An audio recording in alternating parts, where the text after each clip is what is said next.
This morning, we're going to continue looking at the parables of Jesus found in the Gospel of Mark. And even though that's what we've done the last 2 weeks, the parable of seed growing secretly is actually pretty unique. You see, the parable of the sower and the parable of the mustard seed are also found in the Gospels of Matthew and Luke.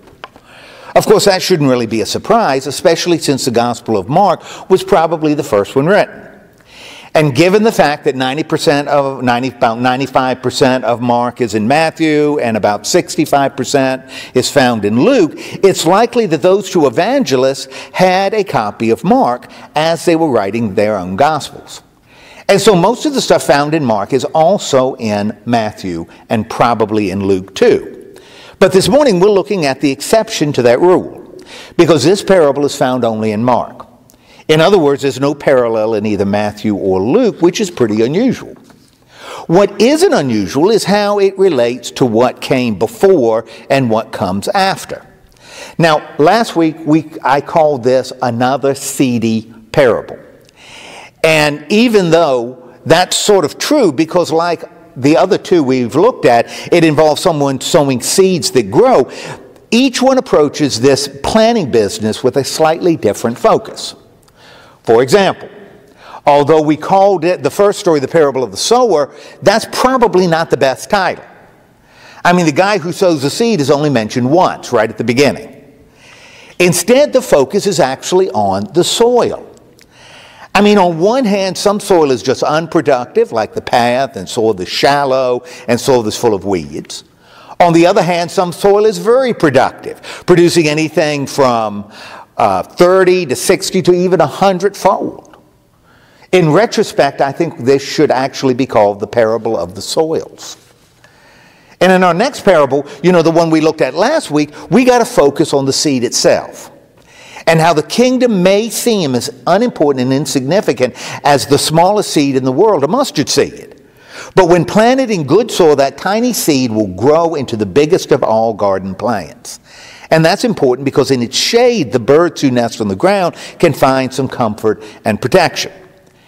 And so we've got one parable that compares and contrasts the soil, and the other that focuses on the seeds. And in the parable we'll look at this morning, well, again, the focus is different. You see, rather than making either the soil or the seed the star, now the spotlight is on the sower. In other words, the farmer. And since according to the first parable we looked at, the farmer is most like us, this story with a meaning, because that's what a parable is, would seem to be really important. And that's why I wanted to deal with it after all the others.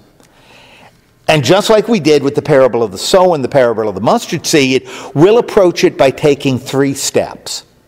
First, we'll look at the story. Second, we'll consider the meaning. And third, we'll apply it to ourselves.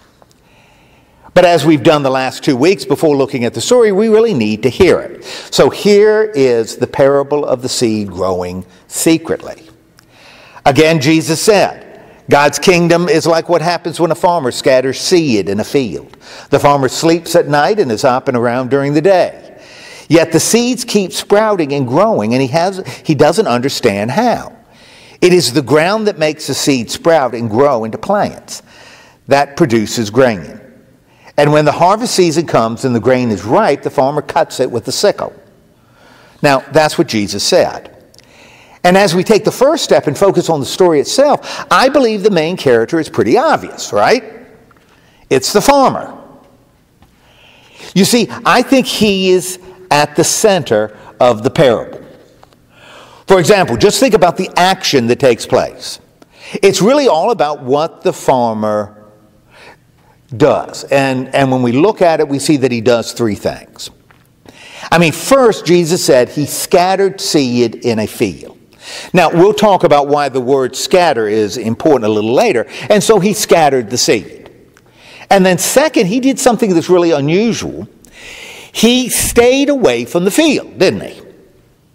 I mean, he either sleeps or gets up, but nowhere did Jesus say he was actively working the soil so the seeds would grow. As a matter of fact, the farmer seems pretty clueless because he didn't even understand how seeds become plants. And so him being out there working the land wouldn't have made any difference anyway. And yet, in spite of his lack of attention, the seed does grow and produces fruit. And according to Jesus, that happens because of the soil, something that he described in great detail. And I'm talking about when the seed grows. In fact, the farmer isn't really needed until the harvest is ready, because someone has to be out in the field and cut the grain. Now, that's what happens. And the images Jesus used to describe all this, well, they're important, because in this parable, the rule of God is compared to a farmer who scattered seed, and yet who was really very passive until the end. And the reason why that's possible, well, that's simple, at least it is to me. When seed is in good soil, it's productive. It grows and produces fruit. When it's in bad soil, it doesn't. Now, those are the images. And the results, well, even though the farmer doesn't know why it happened, it's his job to cut the grain when it's harvest time. Now, that's the story in a nutshell. Which really moves us to the second step, doesn't it? And I'm talking about focusing on its meaning. And you know, when we're looking at what happens in the story itself, well, it's pretty straightforward. You see, the farmer, in other words, us, we really have two jobs. One, to scatter the seed, and two, to grab our sickles and get ready, get out into the field, you know, the world around us, when it's time to bring in the harvest. Now, I think that's pretty much what happened. But when we dig a little deeper into what the images mean, well, let's just say it's not a very flattering portrait of the farmer, you know, of us. I mean, just think about what the farmer does right at the beginning. He scatters seed, right? But right here it's important to note that in Greek, the word used here isn't the one that's translated sow or plant. Instead, it's a word that usually means throw, like throwing a ball. In other words, this farmer is just throwing seeds around. He's not planting, he's not sowing, he's throwing. And you know, this business about sleeping and rising, well, the word translated sleep can also refer to not paying attention. Like when Jesus was telling the disciples to be alert because the Son of Man could come at any time. He said, so be alert. You don't know when the master of the house will come back. It could be in the evening or at midnight or before dawn or in the morning. But if he comes suddenly, don't let him find you what? Asleep. I tell everyone just what I have told you, be alert. And remember, before his arrest, Jesus was praying in Gethsemane. And while he was doing that, what were Peter, James, and John doing? They were sleeping. And so being sleepy is really no better than being grumpy, sneezy, or dopey. And having just mentioned dopey, that also applies to the farmer. Because let's get real, that guy is pretty ignorant of farming. Because Jesus says he doesn't understand why plants grow. I mean, how can you be a farmer and not understand how plants grow? You see, according to Jesus, not only is the farmer incredibly careless in his planning, but he's also inattentive and ignorant. Now, that's what I think the dominant image means. And so what's the point?